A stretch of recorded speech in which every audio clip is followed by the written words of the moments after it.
అయి ఉంటుంది. తల్లి ఎంత గొప్పదో తండ్రి అంత గొప్పవాడు.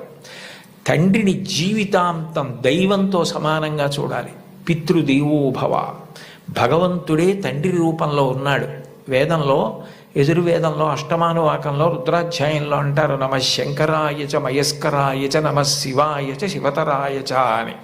మన కంటికి కనపడని భగవంతుడు తండ్రి రూపంలో ఇంట్లో తిరుగుతున్నాడు. ఎప్పుడు బిడ్డ వృద్ధిలోకి రావాలని అహరహం కోరుకునేవాడు ఎవరైనా ఉంటే తండ్రి.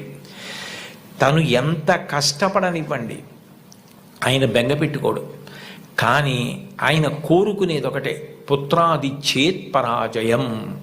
తను ఎంత కీర్తి సంపాదించినా తనకన్నా కూడా కీర్తివంతుడు కొడుకై, ఈయన కన్నా ఈయన కొడుకు గొప్పవాడండి అనిపించుకొని కొడుకు చేతిలో ఓడిపోతాట తండ్రి ఆనందపడిపోతాట. అంటే తండ్రికి ఈ కొడుకు పట్ల ఎంత ప్రేమ ఉంటుందో చూడండి.